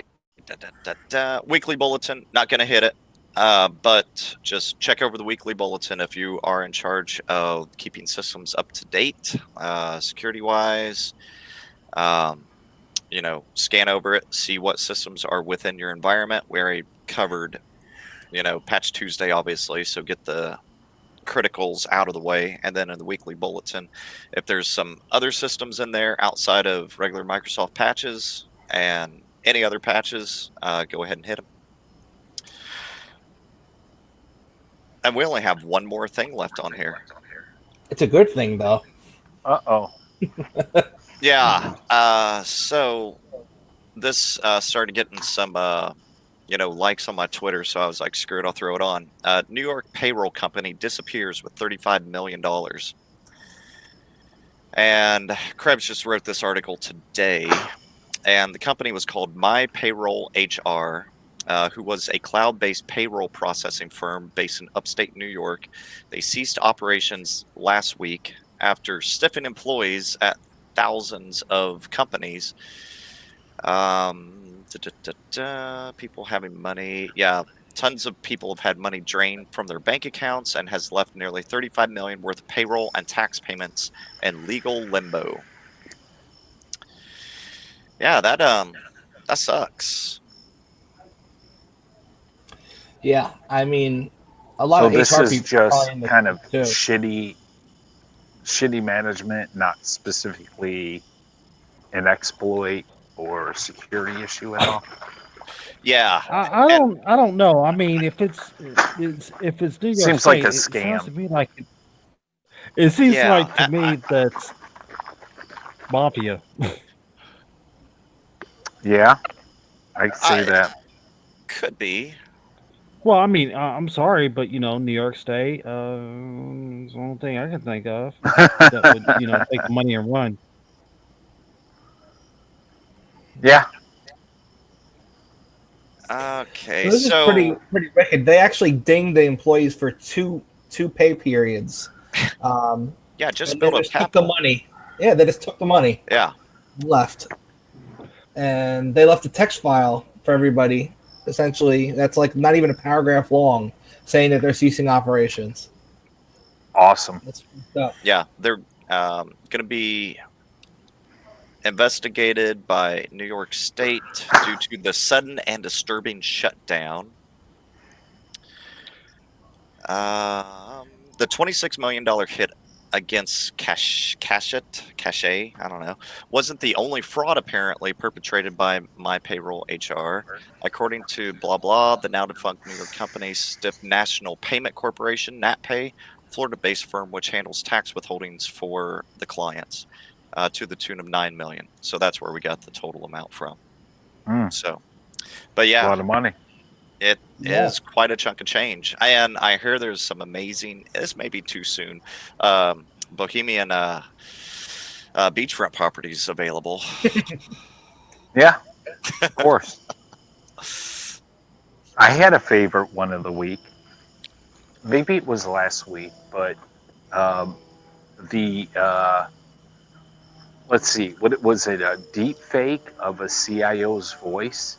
Yeah, we had we threw that on the notes last week. Okay, Yeah, and I missed it. But how do they even know it was really a deep fake and not just some dude doing a really good impersonation? Well, I think people use deep fake in all kinds of ways. So who knows? but yeah, they scammed the CEO out of $243,000. Yeah. And the link I put on here from last week actually has audio script of them deep faking Joe Rogan too, which was a really cool thing. So yeah, if you haven't checked that out last week under other stuff, it was pretty sweet because they have him saying just all kinds of weird and funky shit. Well, that is everything on the show notes. All right. Well, I can throw in one extra thing. Just a general discussion. Did you all About cover DNS over HTTPS? Go ahead, Liz. DOH. Dope. DNS over HTTPS. You're seriously robotic. Did you all cover that last week? Say it one more time because you roboted out a lot. All right. Oh, hold on. Thing testing. You can't make me hold on. I heard testing. Okay. Am I roboting still? Yes. Yep. I think You you're okay damn now. robot. How do we know this isn't an AI bot? One more second. Well, you can identify street names. So. This may be Is this any better? a Liz deep fake. Yes, it is sounding better, Liz. Yes. He's So, got a different DNS over- icon. Go, Liz. Sorry, dude.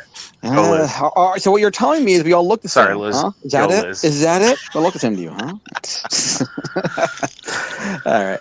DNS over HTTPS. Two big announcements about that recently. For those of you who are not aware of what that is, DNS over HTTPS is a protocol that sends, as the name implies, DNS queries over port 443 TCP, HTTPS. Two big evolutions on that front recently, one from Mozilla and one from Google. Mozilla has been met with a lot of criticism as in their upcoming release of Firefox, they're going to start by default having all DNS queries go to Cloudflare. Now, this is resulting in a bit of controversy for a number of reasons. You have some of the blue teamers who rely on DNS inspection saying this is utterly fucking insane.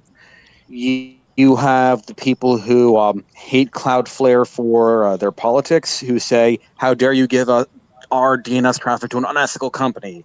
You have the sysadmin saying, all of our internal queries are now going to be sent to Cloudflare first before it goes internally, and you're giving internal data to Cloudflare.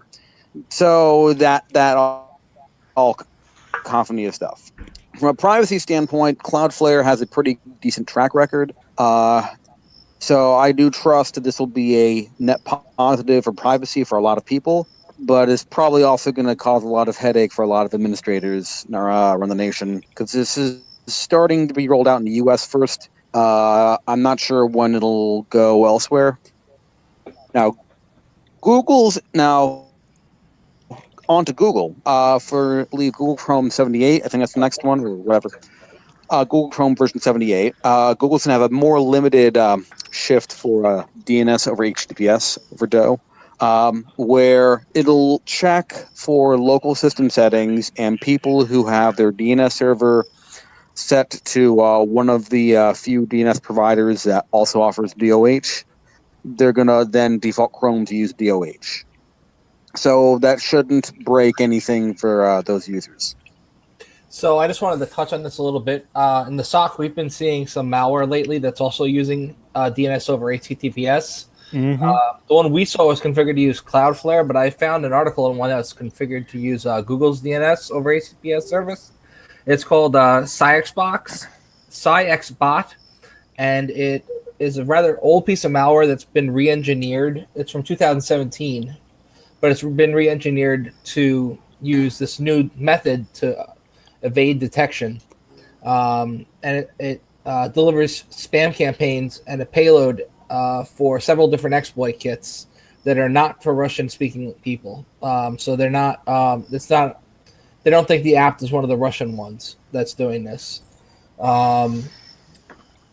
also is setting up mining cryptocurrency and all sorts of other things using tiny.cc links and communicating with different C2 servers all over DNS queries over DNS over HTTPS. So it's kind of like your old C2 that you'd see going over DNS queries, but now routing that over HTTPS first and then into.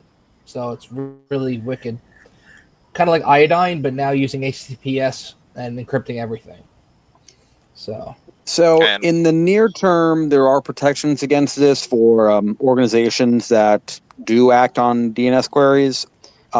Since there's a limited number of organizations that offer DOH, simply IP blocking those servers should be sufficient for the short term. As this expands, it's obviously not going to be a very super scalable option. But that is one thing you can do going forward. It's also another considered thing to keep in mind for those people who want to keep the internet decentralized. DNS is one of the few things that's currently still decentralized over across the internet, and this is assuming that this continues and succeed and becomes a new normal, will dramatically centralize DNS to a handful of providers around the world. Also, if you're doing a VPN, not sure if that's a good idea.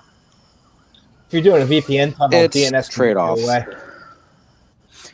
Yeah, I'm very, very big privacy advocate. So, despite all the doom and gloom I've been saying, I'm excited about this becoming more common.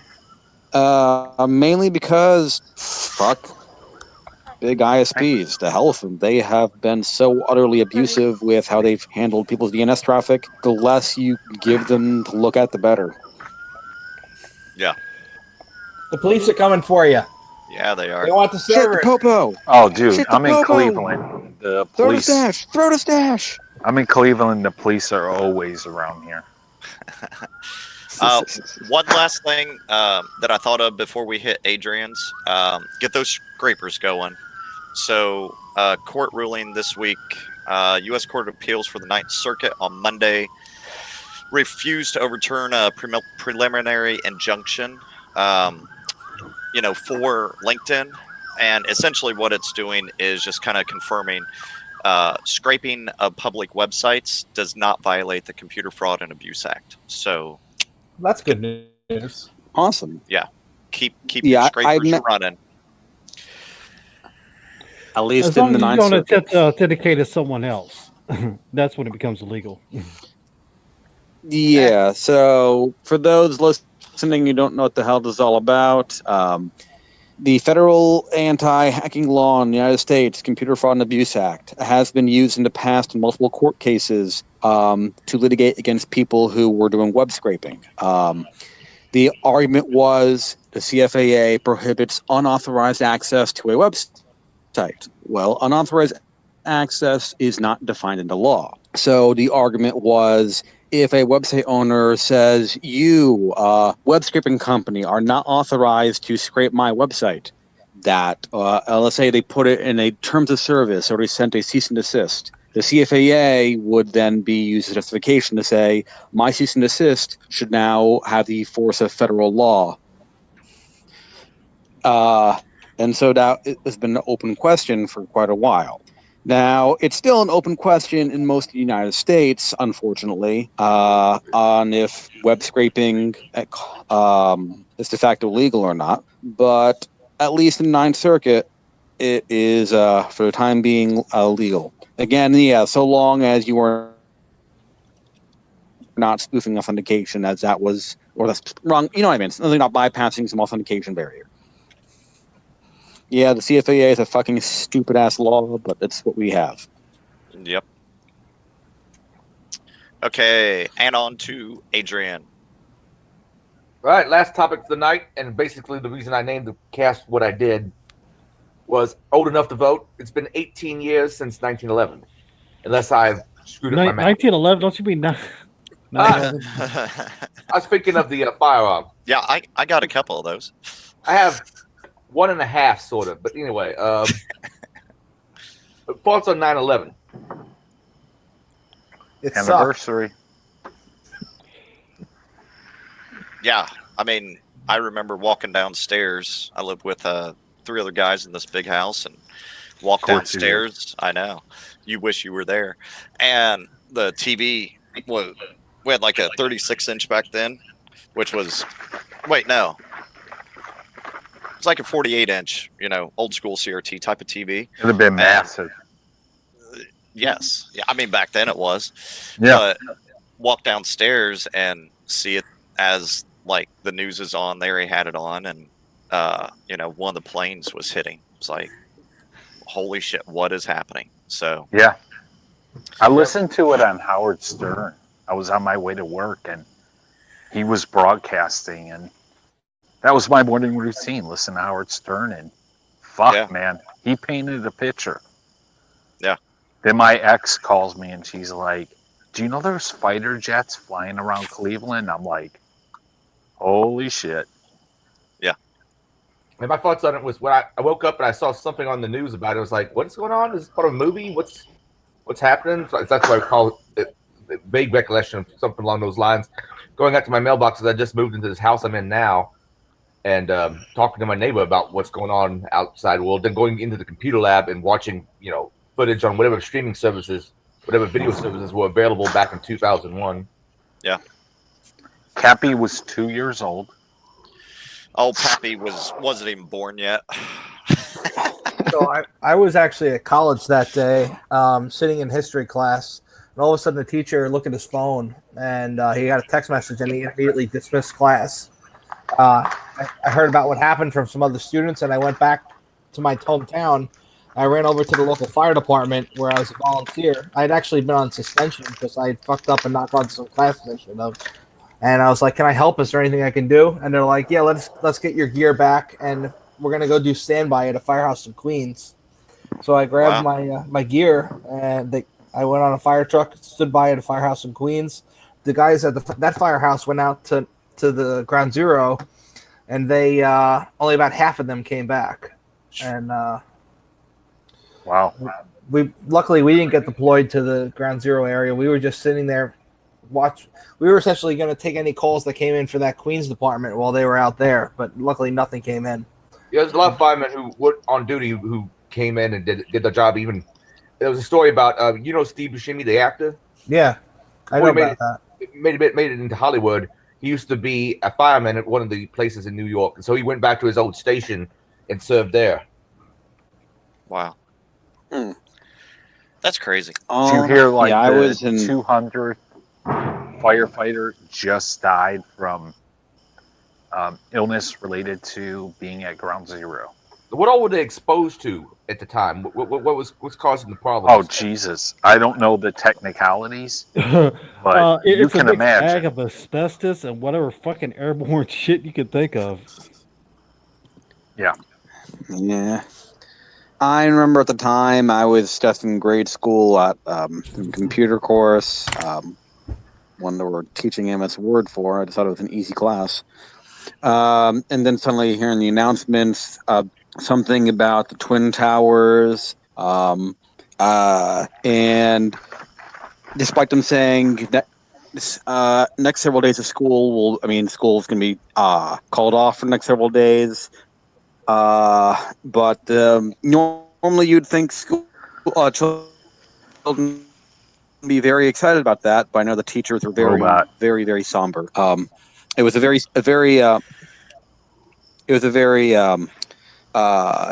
somber atmosphere. I didn't really understand what was going on at the time.